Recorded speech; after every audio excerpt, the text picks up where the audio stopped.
Saatele lükkavad käigu sisse Swedbanki kasko ja liikluskindlustus.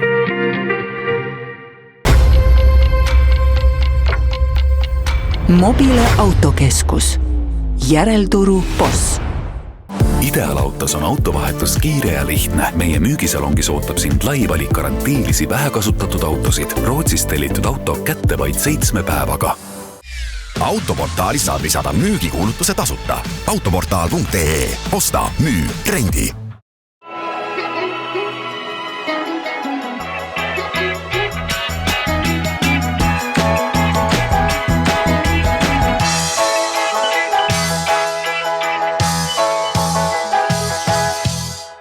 Tervist, ilusat laupäeva, Motomelu on taas uute lugudega teie ees. Tänases saates käime ära Hiinas, vaatame, mis toimub kasutatud autode müügistatistikas ja teeme ära ka ühe proovisõidu. Aga ägedaid teemasid on veel, nii et mõnusat vaatamist.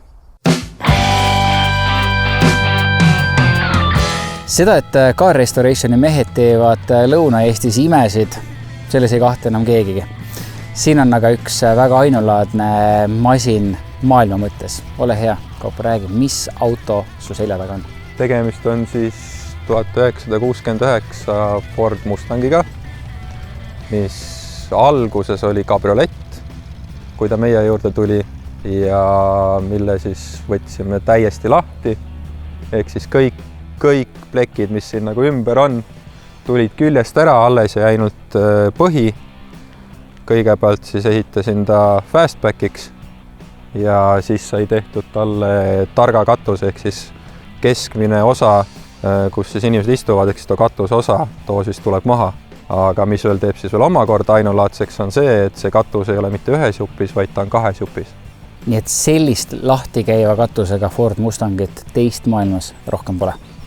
Jah, ei ole, et ei ole ei ühtegi targa versiooni ja ei ole ammugi ka seda, mis tuleb 2 jupis maha.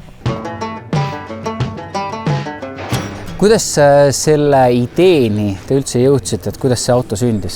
Omanik tuli meile, ütles, et näed, tal on selline auto, et teeme midagi huvitavat, mida nagu kellegi teisel ei ole. Kuna ta on ise natuke selline suurem, pikem inimene, siis kuna fastbackid on teadupärast on sees suht väiksed, siis ostiski endale kabrio, aga kuna tal on nagu meeldis fastbacki kere stiil, siis algselt oli tegelikult plaan, et nina nagu tuleb, teeme natukene ümber, et anname rohkem sellist fastbacki stiili ja teeme tagaotsale, siis teeme selle fastbacki tagaotsa täielikult, et siis hakkasime üks õhtu rääkima, see oli nii, reaalselt oligi mingi süda paiku, kui me siis lõpuks nagu jõudsime nagu asjadeni, et mis siis nagu talle tõsiselt meeldib ja siis tuligi nagu välja, et talle meeldib ka siis MK4 Supra, et just see katusosa, et see eemaldatava katusosa, mis siis tollel autol on. Minul siis, kui Mustangi fännil ja inimesele, kellele meeldib teha mingeid asju, mida nagu kellelgi teisel ei ole, siis ma muidugi pakkusin talle välja, et aga okei, et teeme siis fastbacki ja paneme selle katuse sinna. Muidugi tollel hetkel ma ei kujutanud absoluutselt endale ette, kuidas seda teostada. Siis ta jälle mõtles natuke aega, ütles, et vai, teeme teoks. Algselt tegelikult oligi plaan, et see katus tuleb 1 jupis ära, aga kuna tal bagassi luuk on nii väike, siis see katus ei mahu nagu sinna sisse 1 tükis. Ja kuna ta ei tahtnud, et ka see keskmine tala seal oleks, siis oli ka see, et siis tuleb lihtsalt teha see 2 tükis, kuna oli oluline ka see, et tagumine iste jääks alles siis, kui katus tuleb maha. Siis läks nagu projekt natukene selles suhtes läks keerulisemaks, et jah, lihtne on ju võtta katus ja lõigata keskelt pooleks, aga tuleb ka veekindel jääma. Et kui ikkagi pesed autot või vihma kätte jääd kuidagi kogemata, et siis ei tuleks sulle sinna vesi sisse. Kui kaua sul see projekt aega võttis? Pleki osa nagu kuni värvimise oli, ma arvan, mingi selline 1,5 aastat. Tegelikult läks isegi kõvasti kiiremini, kui ma arvasin, sellepärast, et tavaliselt ikkagi, kui nagu järjepidevalt autot teha, siis auto taastumine lähebki selline aasta, nii et kui nüüd panna see, et sinna läks ainult 1,5 aastat nagu juurde, et saada see kõige raskem osa tehtud, siis pigem ütleks, et see on nagu päris edukas. Kuhu see auto nüüd jääb? Kas ta jääb Eestisse? Hetkel see jääb Eestisse, et liigub siin ringi, aga jah, kuna võib-olla omanik tahab veel midagi huvitavat endale teha, et siis kui keegi on huvitatud, siis on võimalik see auto endale soetada.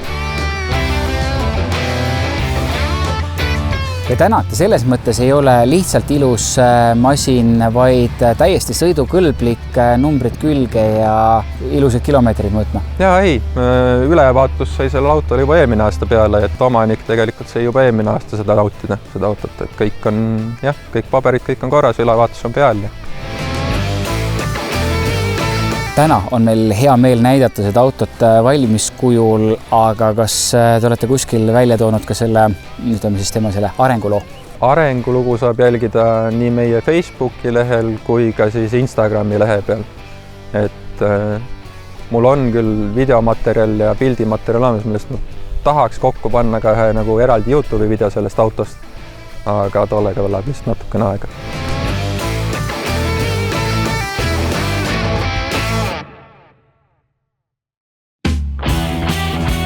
Et oleme siin, no kurat, kui keegi midagi suuresti teeb, siis hiinlased teevad. See on ikka räige festival, mis nad on püsti pannud. Mis asi see CF-motopäev on? See on üks bränd, kes teeb või ehitab omale seda oma kommuuni ja tänab seeläbi siis oma kasutajaid ja oma kliente ja annab neile võimaluse siis tuua kas pered tehnikale lähemale.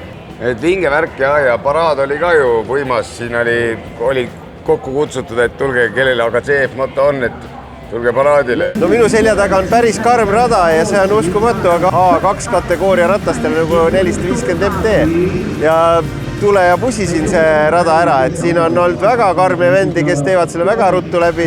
No ja on ka neid, kes päris mitu korda on selle raja peal juba kukkunud, nii et... Räägin sinu mikrofoni. Kadedaks teeb see, kuidas nad oskavad sõita. Kadedaks teeb. Kurat, see on ju lihtne paistab välja. See tuleb nii lihtsalt neil kuidagi. Jaa, ma lähen Tallinnasse tagasi, ma võtan selle 450 ja ma hakkan harjutama seda. Hakkad niimoodi kuidas seda tehakse.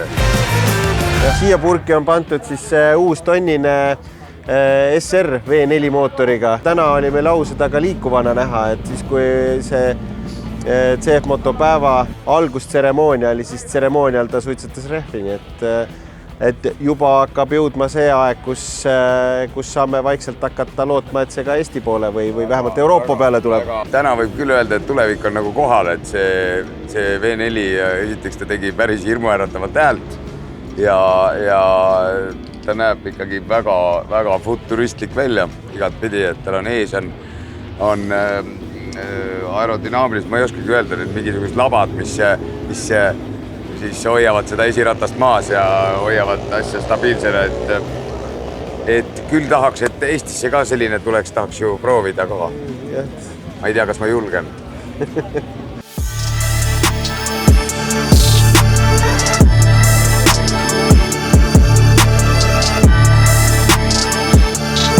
Loomulikult on siia toodud ka ilmarahvale vaatamiseks Antanase Dakari vill. Sellega on konkreetselt sõidetud siis Dakari. Tänaseks on ta muuseumi eksponaat, aga Antanasest ja leedukatest veel nii palju, et eelmine aasta CF-motopäeval suutis ta sooritada siis maailmarekordi 24 tunni sõidus, kus ta läbis 1502 kilomeetrit. 1502 kilomeetrit täpselt 24 tunniga. Täitsa pöörane mees. Ja seda siis Eestis. Aga nüüd on siia toodud tema see Dakari pill, sellega ta saavutas 5. koha Dakaril.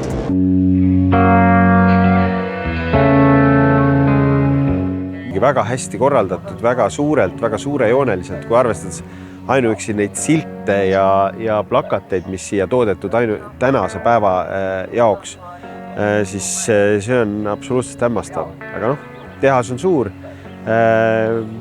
müüb ikkagi kuskil 2,4 miljardit aastas kogu käibes, nii et eks neil on mida tähistada ja lahe on see, et seda tähistamist viiakse ja tuuakse siit Hiinast välja, tehakse seda nii Rumeenias, Saksamaal, Tšehhis, Leedus, Eestis. Ja siinkohal on hea meel kutsuda siis inimesi osalema CF-motopäeval Eestis, mis on sellel korral siis 30. mail ja toimub siis Põlvamaal Maanteemuuseumis. Seal saab samamoodi olema nii osavust nõudvaid ülesandeid, saab olema expoala Loomulikult traditsiooniliselt päeva lõpetab seal Terminaator, aga päev on täis igasuguseid huvitavaid aktiviteete, võistluseid ja loomulikult Maanteemuuseum isegi väärib ju külastamist, nii et ootame teid siin.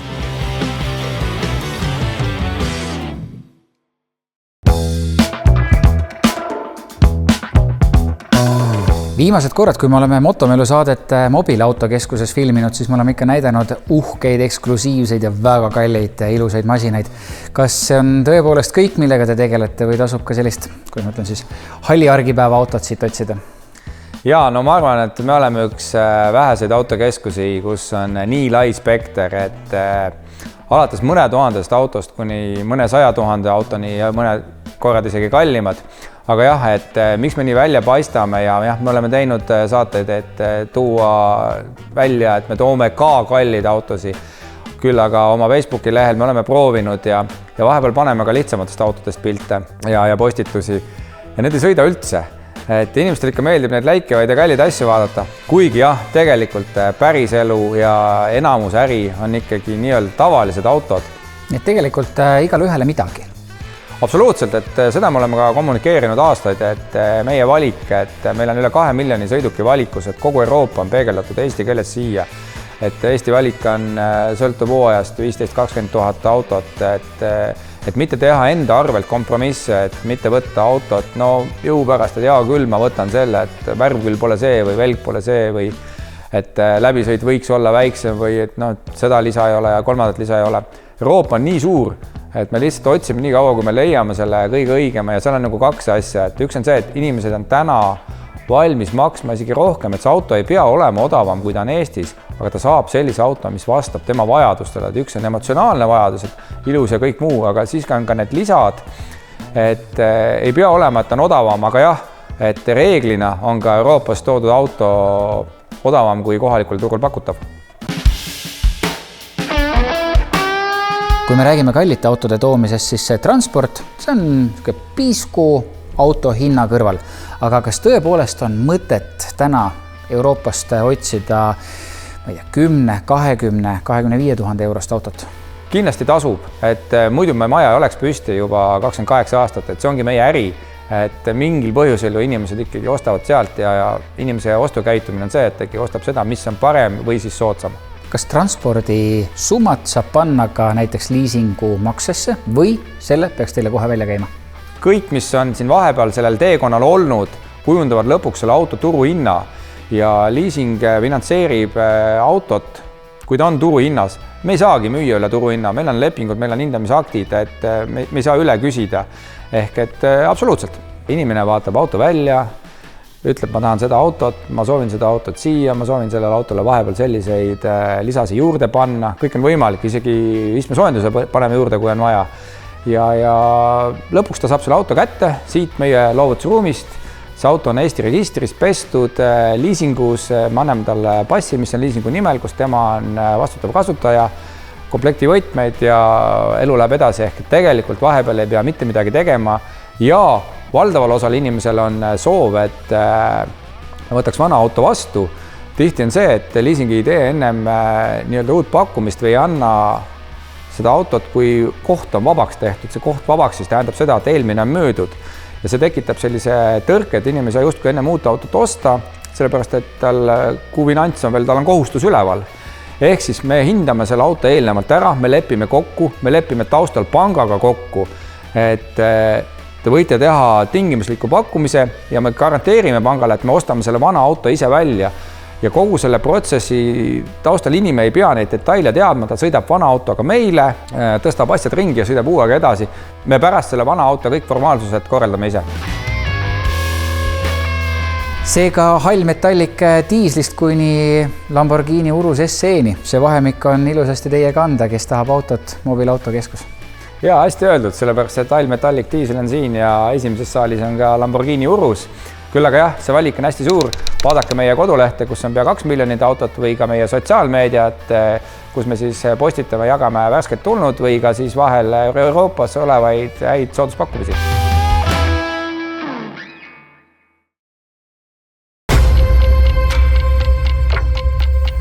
Mobile autokeskus. Järelturu boss.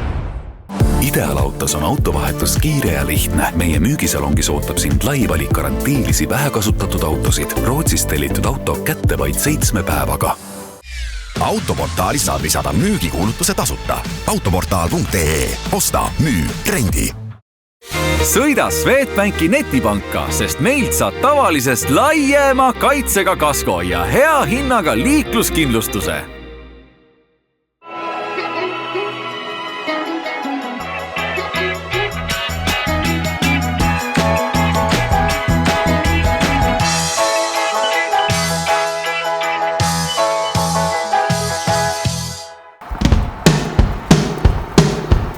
Inchcape'i BMW esindus siin Haaberstis on saanud uue sisemuse ja uue välimuse. Koos uue salongiga tuli muideks ka uus BMW iX3. Täiselektriline masin, millel VLTP järgi lubatakse läbisõiduks kuni 805 kilomeetrit. See on esimene Neue Klasse mudel. Nendes mudelitest tuleb umbes lähima paari aasta jooksul 40 autot. See on uus disainikeel. See on uus filosoofia ja see tegelikult veel üks samm edasi BMW ajaloos. Elektriauto ja sisepõlemismootoriga auto on üks ja sama nägu. Tegelikult me varem seda nägime juba, kui tuli 7. seeria, aga praegu see Neue Klasse samamoodi tuleb sisepõlemismootoriga, tuleb ka elektriga. Praegu see esimene mudel on just elektriga ja uued tehnoloogiad igal pool salongis, sisu, kuidas näeb välja, kuidas ta väljas näeb välja, kuidas akud töötavad, kuidas kõik need süsteemid teevad koostööd, abisüsteemid, kõik on uus ja samm edasi. Vaadates auto välimust, siis see esimene ots meenutab kangesti vanakooli hainina BMW nina. Võib-olla siis nii nagu riiete puhulgi hakkab ka autodel vana taas moodi tulema. Aga olge mureta, uut on selles autos tohutult palju. Tulles autosse sisse, siis esimese asjana jääb tõenäoliselt silma see suur, lai, kogu esiklaasi alla mahtuv 3D ekraan. Teine ekraan, mis selles autos sees on siin samas keskel. Ta ei ole klassikaline nelinurkne, vaid selline BMW-le iseloomulik väikese, ütleme siis, vimkaga. Ka see ekraan on väga ilusa pildiga, ta on terav, kontrastne, teda on väga kerge lugeda, siit näiteks kaardiandmeid vaadata, seega 5+. Auto interiörist veel nii palju, et kuigi ta on elektriauto, ei ole ta aetud ulmeliseks kosmoselaevaks, vaid siin on sellist mõnusat tänapäeva, aga sest samast säilinud ikkagi nagu neid autolikke jooni. Kui me võtame kas või armatuuri, uksepolstrid, siin on Alcantara nahka, siin on pehmet kummi, ta on väga stiilne, ta on ruumikas, ta on igati hea ja tore ja ilus auto. Kuna see auto oli päris mitu päeva minu käes, siis otse loomulikult võtsime ette ka pimedas sõitmise ja tulede katsetamise. BMW, te olete nende tuledega suurepäraselt hakkama saanud. Nad on tõesti fantastilised. See auto on, ütleks, et pigem ikkagi jäik.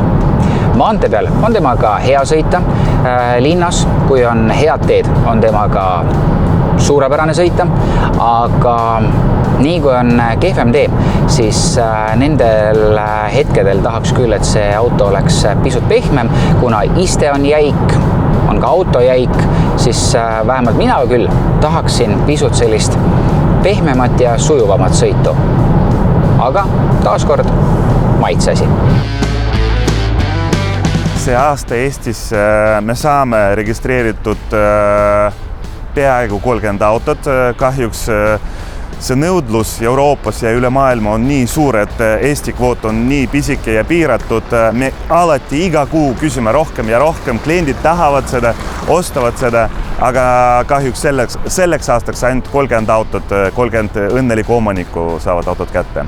Meie nädalavahetuse seiklus uue BMW iX3-ga on lõppenud ja südamerahus võib öelda, et Tallinnast Tartusse, Tartust Tallinnasse tagasi saab sõidetud küll. Ei ole absoluutselt mitte mingit probleemi.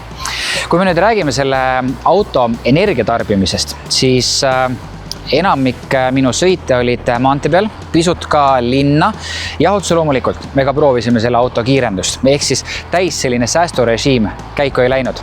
20,5 kilovatt-tundi 100 kilomeetrile. Ma arvan, et on seda auto suurust arvestades üli hea tulemus. Kokkuvõtteks ma ütlen, et midagi sellist ma auto puhul küll ei leidnud, mis mind nii tohutult häiriks, et isegi kui mul see raha oleks, et ma jätaks ta ostmata. Kindlasti mitte. On olemas mingid väikesed nüansid, mis on seotud võib-olla minu harjumustega, aga midagi kohutavalt ülemäära häirivat selles autos ei ole. Kas ta on hea auto? Jah, otse loomulikult. 96 000 euro eest sa peadki hea auto saama. Aga kellel huvi, kellel tahtmist, siis igal juhul leppige endale proovisõiduaeg kokku, külastage Inkscape'i esindust ja minge katsetage. Sellepärast, et mine sa tea, võib-olla uus BMW iX3, mida minu teada üks juba Eesti numbrimärkidega meie maanteedel tänavatel ka liigub. Mine tea, võib-olla siis lisandub mõni veel ja see on just nimelt teie oma.